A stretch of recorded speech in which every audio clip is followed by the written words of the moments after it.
People cannot get away with continuing to force people into believing they have to wear sunscreen or SPF every day. It makes me really passionate and really angry. So I'm going to talk about that in another video. For now, I'm going to skip the SPF part. I do have an article I'm happy to send you. If you want to email me, I will send you the article that outlays everything that I believe about the sun and our need of it and its ability to prevent vitamin D deficiency and natural ways to protect yourself from overexposure. It's beautifully put and less cuss words and less fish shaking from me. So let's talk about the other parts of this. Thank you for posing this. I'm happy to show you how I do the skincare. And I'm glad you asked because I kind of assumed it was obvious, but it's not. So here's the thing. The order is important, and I said rose water, that needs to come first, then moisturizer without petroleum or parabens, and then an oil. And I know that makes some people think, well, then my face is going to be oily. And how does my skin handle all of that? If you truly have a dry nature to your skin will drink this up easily. It will not be a problem. Putting on anything afterwards will just look fantastic. So let's go. I have a clean face. The first thing that I do is, honestly, rose water is great. I use both of these. This one is the glycolic toner from Good Molecules, and I use this to get any little dry flakes of skin that occurred overnight off, and it also offers some hydration. It just looks like water. It might tingle a little bit, and not everybody can use glycolic acid. Some people are really sensitive to it. Then I spray rose water. I love it. This is from the Heritage Store. It's super inexpensive. I use the one without glycerin. Then I go in with hyaluronic acid. You can skip this step. If you want to simplify things, skip this step. It's not critical, but it does help. And this is a clear serum. It's very inexpensive. I think it's like $8. I just put a few drops across my fingers and rub it on. I want to make sure to get it under my eyes, on top of my eyelids, anywhere that I want that really plump hydration. I put it over my lips, everywhere, and then I'll do it on my neck and chest if I have any left over.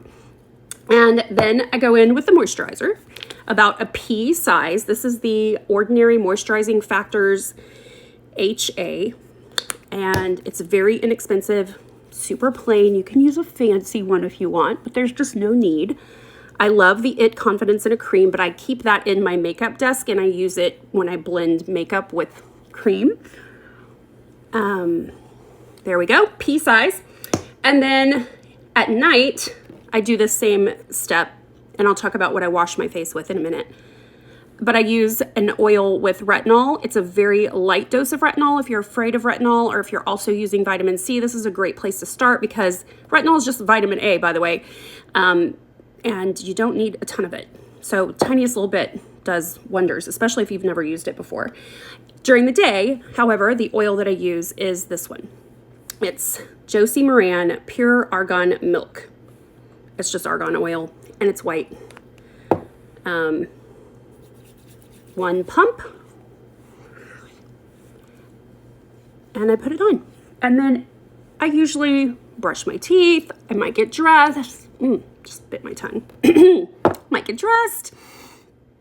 But I don't have any problem with these things absorbing into my skin and then putting makeup on afterwards, okay? So let's talk about what I wash my face with at night. Personally, I use the Tatcha Camellia Oil. This is an expensive product. It lasts forever, and I think it's totally worth it.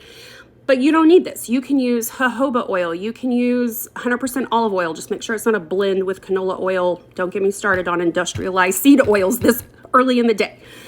I love this product, but it is pricey.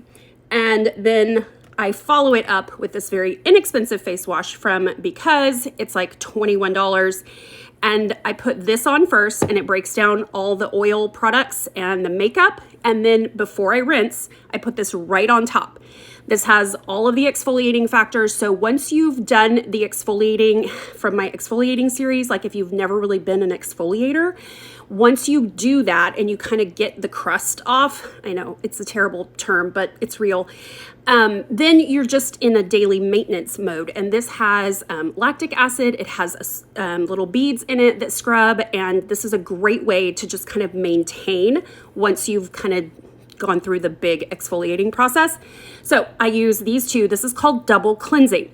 If you have oily skin, this could save you. I know that it's hard to believe that oils can help oily skin, but they're kind of the only thing that does. You're just gonna have to believe me. Start double cleansing, and don't trust me, go do some research. Go look into this. But before you go and buy something expensive or bougie, look at the ingredients. Seriously, a lot of these companies that are selling double cleansing sets, like the primary ingredient is olive oil. One more little plug. At night, I always put on my Because Lash Serum. My lashes are insanely long and lovely, maybe sometimes a little too long. I love this, and this is very different from the Rodan & Fields or Latisse. Well, first of all, there was a huge lawsuit from Rodan & Fields. You might want to look into that. If you've used that and it didn't work for you, this might.